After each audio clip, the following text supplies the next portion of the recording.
his fire.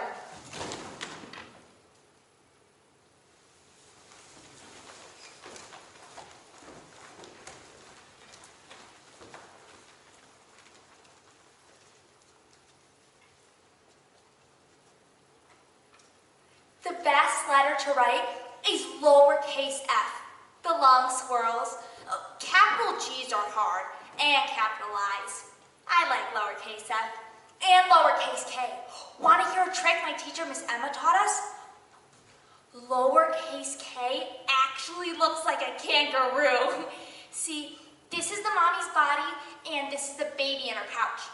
She's a marsupial, and these are her big, long feet that help her jump, and this is her long tail. Here, let's draw a hat on her, like Papa's. I'm always adding hats. This is where I lost a tooth last week. Guess what this is? This is my mama, and this is my papa. He really wears a hat, and my mama wears a bonnet like this. Oh, like this. And this is our horse Cisco. He pulls the buggy, and this is our cat Beasley, and this is my brother Jacob, and this is my sister Anna. She has long hair the color of corn, and pink fingernails, and stinky feet, and pretty pink lips. The first thing I see is flowers. Flowers in the bright day yard behind our house. And there's my papa, working over and beyond the hill. I'm like a bird. I can see where his shirt is darker from his sweat, and the dark circle of his hat. And then suddenly I'm in the kitchen with my mama. She's sewing, she's humming. Mom only hums when she doesn't know you're there, but she has a nice voice. The shadow in the room casts a long brown blanket over her, hiding the little mole on her neck right where her dress starts. I like to touch it when I stand next to her at the table. She's sewing the final squares on a quilt, maybe for the new baby in the Zook family. Yellow squares with green and pink triangles, rows and rows of stitches. She shifts and I can see the mole on her neck. I reach out to touch it, and she gasps. And then suddenly I'm in the field again, only it's dark.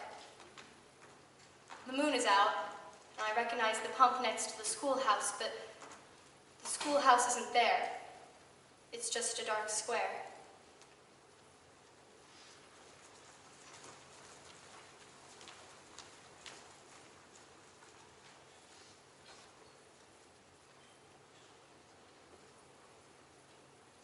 TV sucks. I mean, really, it sucks. Sometimes I turn it on in the afternoon just for a change, you know? And the colors and fake people are like a rope around my neck. There's men talking about cars.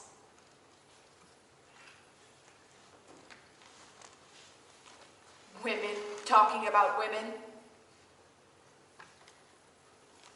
And someone's wiping a countertop. And someone's eating bugs with a helmet on.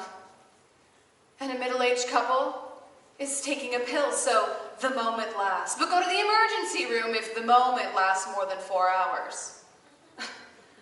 Literally, my airway tightens. The news is the worst. Something bad happens and you can see them salivating. Literally, the newscaster's frothing at the mouth. Disgusting! We don't watch TV anymore. I was in the grocery store this morning and it occurred to me for the first time. I was in the hygiene aisle or whatever, trying to find a moisturizer with the SPF or whatever. No one tells you that when you're mourning, you still worry about wrinkles. So, now you know. So, I'm reading the labels about the UVA and the UVB. And wham! Just like that, I think, just because it's written on this label doesn't mean it's true. Something can be written down, FDA approved, FBI protected, and that don't make it true.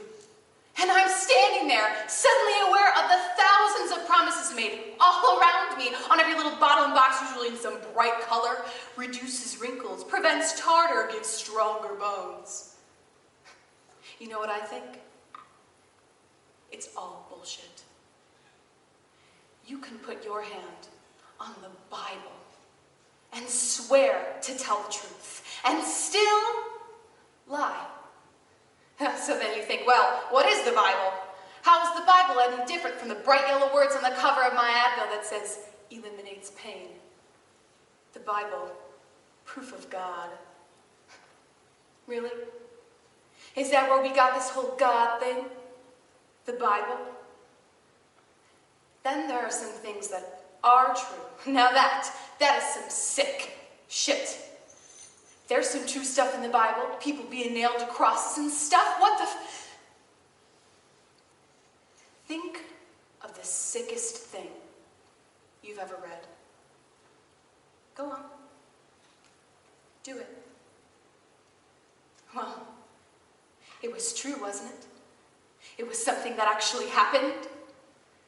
What happens to a person when they live in a world where they can't believe anything, and the things they don't want to believe are actually true? You can swear in front of every person that you've ever known that this person before you is the one. And promise to stand by them and to love them, and to nurse them and pleasure them and let them nurse you and pleasure you. Right there. Cheap tucks, white dress, swear in front of all your friends and family. Don't make it true.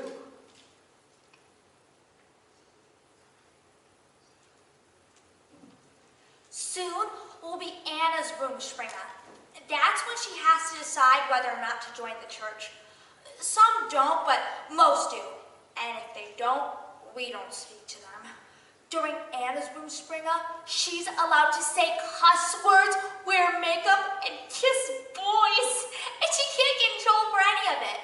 I ask Anna every day if she'll go far away for Rumspringa, and she says she won't, but I'm not sure.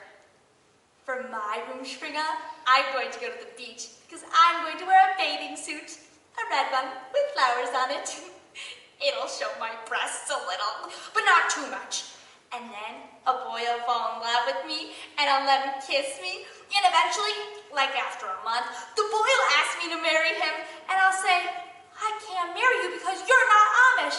And he'll say, oh, please, please, please. And I'll say, no, no, no. And he'll say, oh, please, please, please. And I'll say, okay, but you have to become Amish. And he'll say, okay. And then I'll bring him home to me and family and friends, and then I'll play with my brothers, and then I'll meet Anna, but he won't talk to her that much, and then he'll become Amish. I can't wait to have breasts. Cows have breasts with milk in them. But that's not the same thing.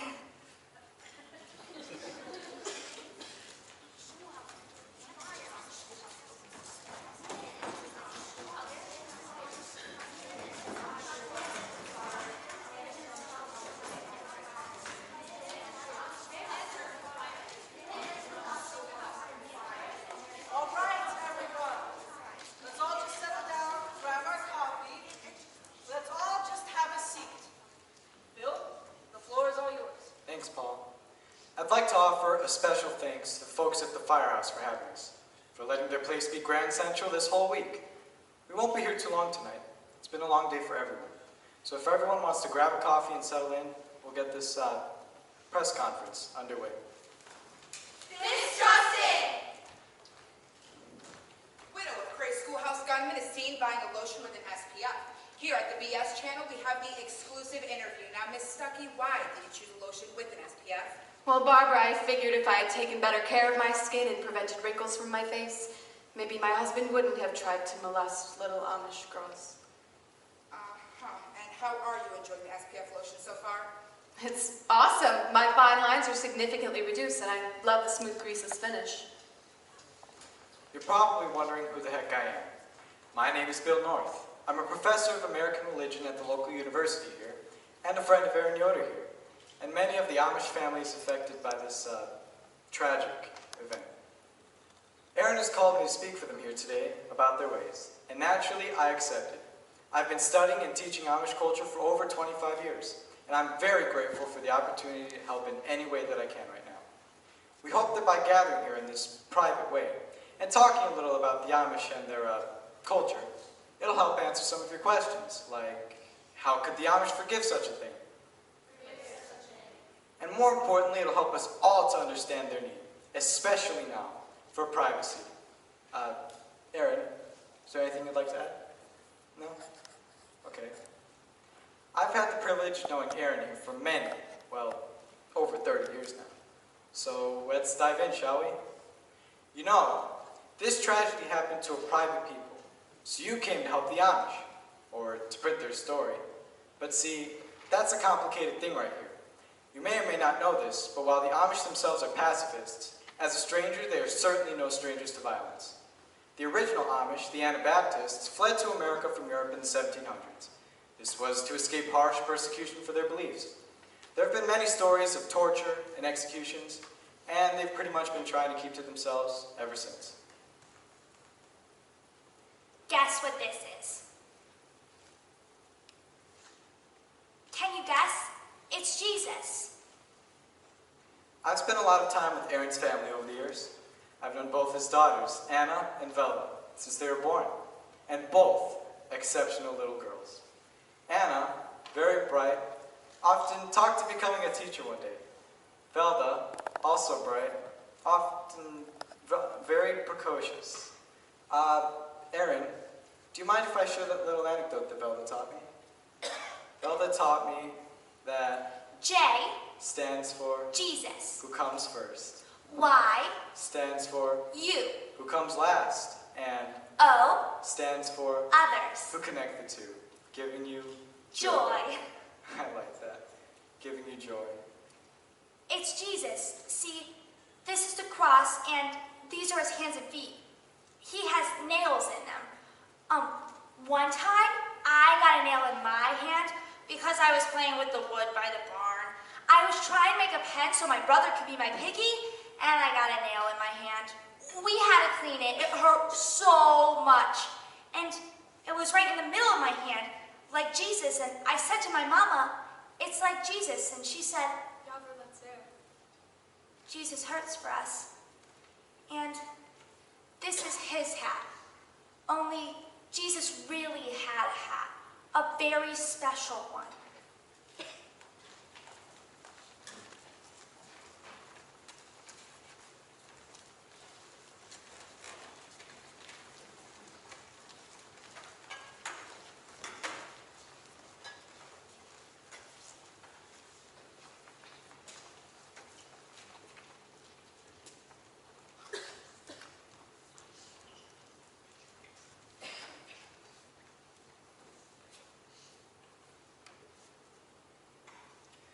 We moved to Nickel Mines about 20 years ago, me and my husband Ray. We have a little farm about 4 miles out of town, and I work at the church part-time, in the office there. On October 2nd, 2006, I was in my basement walking on my treadmill. We keep it in the basement, and I usually watch the news while I walk it out. I read the headline across CNN. Man enters Amish schoolhouse and opens fire. Man enters Amish schoolhouse and opens fire. I lost my footing on the treadmill and fell off like something you'd see in a Jim Carrey movie. They kept showing these images over and over again. It was a bird's eye view. Amish families gathered in a green field. Clusters of men and women, boys and girls, separate but close. White ambulances with red lights circling around the white schoolhouse. Tiny rectangles of bodies covered in sheets, the ticker tape running below. Man enters Amish schoolhouse and opens fire. Man enters Amish schoolhouse and opens fire. Man enters Amish schoolhouse and opens fire. Man enters Amish schoolhouse and opens fire. Can then the shocking details began to emerge. This just in! He was the local milkman. He only shot the girls, at least 3 dead, then the images again. Bird's eye, Amish families, separate, but close. White ambulances, white schoolhouse, bodies covered in sheets. Man enters Amish schoolhouse and opens fire. Man enters Amish schoolhouse and opens fire. Man enters Amish schoolhouse and opens fire. This just in! He intended to molest them.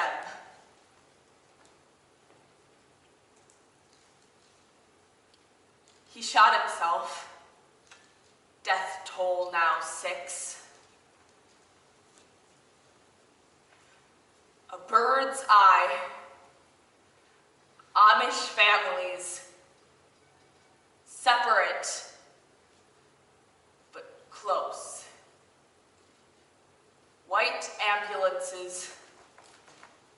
White schoolhouse. Bodies covered in sheets. Man enters Amish schoolhouse and opens fire. Man enters Amish schoolhouse and opens fire. Man enters Amish schoolhouse. This just in! The Amish request that the condition of the remaining girls be withheld. They extend forgiveness to the gunman. They extend condolences to the gunman's family. A bird's eye. Amish families. Separate. But close. Close. White. White. Red. White. White. I thought, what kind of sicko could do this? The boys seem kind of numb. Sometimes I think they're the ones who are dead. They walk around the house so quiet, sort of half-lit. The way they sit at the table, slouched over, spooning their cereal. Little ghosts. And then I'm painfully aware of how alive they are. I can see the veins beneath their skin, picture their little hearts, little lungs, pumping blood, oxygen at every moment, right inside their chests. Right across the table. They've learned to rely only on each other now. They don't dare cling to me the way they used to. Maybe I'm the ghost. I'm sure if I could see me, I'd be afraid too. I keep my expectations low that they sit at the table and eat their cereal. That's enough. That somehow I managed to put 2 bowls, 2 spoons, a box of Frosted Flakes, that's Josh's favorite, and a box of Cocoa Puffs, that's Jeremy's favorite, on the table with milk, and they sit and eat it and somehow get out the carpool for the sitters is a miracle to me. A total miracle. That's a laugh. I'm talking about miracles. You want to hear a miracle? I still love my husband. I miss him. Last night, I could have sworn he was standing out on the lawn. I got up and looked out the window, middle of the night. I could have sworn he was there, standing right at the edge of the lawn, where the grass meets the road. Standing there. I covered my eyes and I said, "Go away." And when I looked again, he was gone.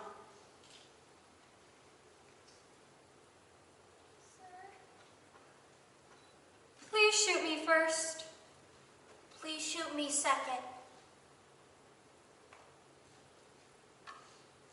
Okay. First of all, you need to understand. Most people think that Amish is just Amish, that they're all alike. But see, that's not exactly true. Some Amish use a computer for business, some don't. Some Amish have a phone at the end of their lane, some don't. So while on this side of the cultural fence, the Amish appear all alike. The truth is, there are infinite variables in how each district negotiates being Amish in a modern world. When it's time for a raising in Amish land, it's like a home football game for us. Everyone comes, people cook and eat, there's enthusiasm and camaraderie. Except that instead of watching someone do something for its own sake, Amish fun, everyone pitches in. When it's time for raising in Amish land, everyone comes, people cook and eat, there's enthusiasm and camaraderie. Except that instead of watching the players do something for its own sake, every Amish fun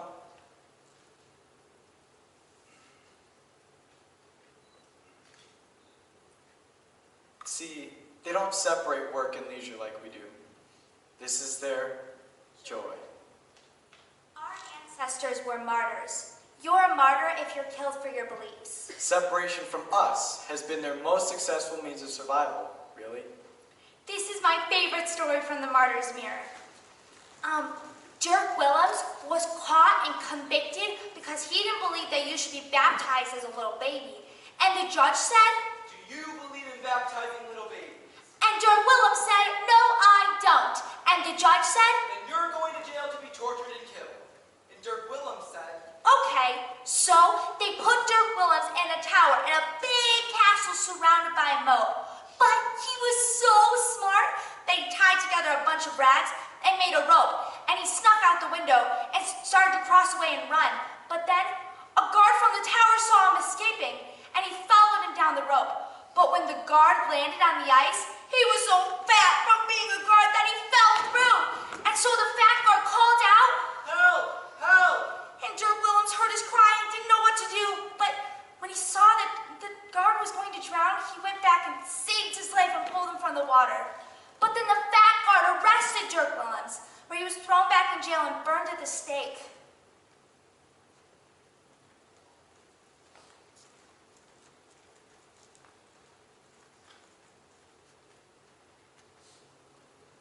I work here at the Giant Food on Route 30. That's how I know the crazy guy's wife. Okay, I know what you're thinking. You're thinking, she don't belong here. Am I right? You're thinking, oh, there are other people in Lancaster besides the Amish? The answer is yeah. My mother's Puerto Rican and I was born here. She had me as soon as she got here and that's why she named me America. She was 2 years older than me when she got pregnant. I'm 16. Okay, I know what you're thinking. 16 and pregnant? She's a slut. Am I right? That's what my mother said. She said, I didn't work in a filthy chicken factory for 16 years so that my daughter could be a cliche. okay, she read that word in her Reader's Digest, and I know it. I said, don't quote your Reader's Crygest to me. My father was some guy she dated in New York, and he dumped her as soon as she got pregnant. But Demetrius is the only one I've ever been with, so I can't be a slut. Okay, I know what you're thinking. Demetrius? Like A Midsummer Night's Dream? We read that play in English this year by Mr. William Shakespeare. I played Titania. Titania is totally fierce. She's like all beautiful and sassy, and she's got her man, but she's still independent. It was good casting. I'm thinking about doing my Titania speech for the mother-daughter night at school next month. You're supposed to have something memorized to recite. Demetrius and I might get married, but I don't know, we haven't figured it out yet. He ain't gonna dump me. Okay, I know it's a sin, I'm a Catholic. Wait, is it a cliche if I'm Catholic? I don't even care, because if you saw Demetrius, you would understand. He's got these big lips, and he licks them all the time. He makes me crazy. I'm like, Demetrius, you licking those lips and making me crazy. He just laughs and slaps my butt. Okay, I know what you're thinking. Her and Demetrius are gonna have her baby and live off her mother's minimum wage. But I ain't. I got a job. I work here at the Giant Food on Route 30. You can't tell yet. It just kind of looks like I've had a lot of lasagna. Oh, what? You thought I was gonna say tacos? No way. I love me some lasagna.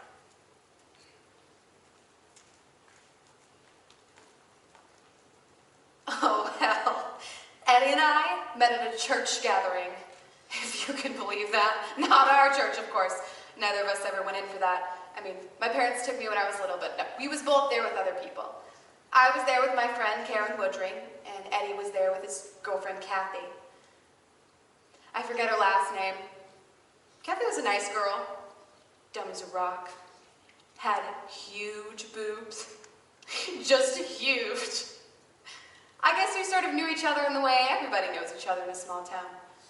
I've been working my dad's store since I was 11, and I'd seen him come in and out over the years, but we never talked, and I was younger than him in school. Anyway, at some point, Karen and Kathy and all the other youth group kids had to go to a meeting or whatever, so Eddie and I sat on the swing set, smoked and talked.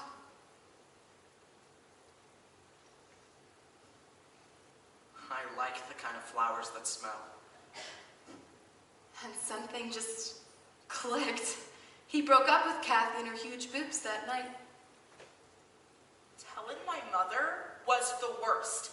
Last night we was picking our outfits for the mother-daughter night at school. She was digging through the closet and I told her.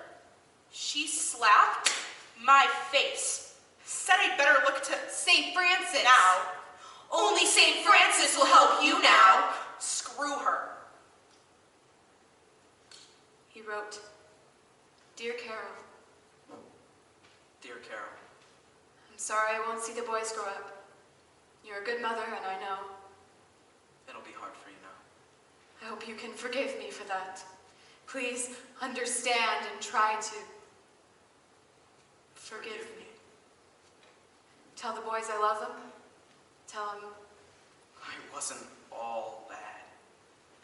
he was never good at writing things, usually just signed his name on things. I opened my birthday card last year and he wrote, I love you, honey. I about fell out of my chair. I'll tell you right now, I ain't gonna give you the why. You don't get that. You're not gonna understand anyways. And I know you're probably thinking, oh, was he molested or oh, was he possessed by the devil? I'm just not gonna give it to you. So if you're still interested in listening, I'll talk. Because I'm more than that. I'm more than the why. If you were a decent wife, those poor girls would be alive today. Some woman came up to me. Perfectly normal-looking woman came up to me in the grocery store. I was in the hygiene aisle reading the lies on some face lotion, and this woman comes up to me, parks her cart next to mine, and says, If you were a decent wife, those poor girls would be alive today. She said, There's a fresh hell where you'll join your sicko husband. and for some reason, I laughed. Oh, I ran to the store. I ran to the parking lot in the store and I smeared moisturizer on my face and I scratched myself over and over, but in the moment, I laughed. You do things like that when you're losing your mind. Man enters Amish schoolhouse and opens fire. Okay, Titania's speech is totally smart. She's all like, I'm the fairy queen, Oberon. These are the 4 trees of jealousy. Okay? But then she talks about how the animals are messed up, the crops are messed up, the kids are old before their time, all because her and Oberon are fighting. I like that part. It's like, from all of our fighting, that the world is messed up. I like the kind of flowers that smell. I like the color blue. I like to kiss Joshy and Jer on the top of their heads. I like cats. I mean, we can't have none on account of Carol being allergic. And that's probably just as well because I hate their litter boxes or whatever. It was the word, sicko. At a jewelry store in town that Joe Mitchell runs, I just got a ring that I'd slowly been paying off for Carol. Sicko! Whenever I can, and I just go in and give him 20 bucks or so, just to put towards the ring. Sicko! Sicko!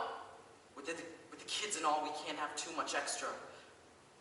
But I know she likes nice things. Sicko! Sicko! Sicko! Sicko! Sicko! Sicko! Sicko! Sicko! Sicko! She deserves nice things. Sicko! Only St. Francis will help you now. Okay, I decided to look at what St. Francis wrote because my mother likes him. St. Francis is totally different. St. Francis says, "For it is in giving that we receive, it is in pardoning that we are pardoned, and it is in death that we are born to eternal life." That's deep, right? But Titania's so awesome.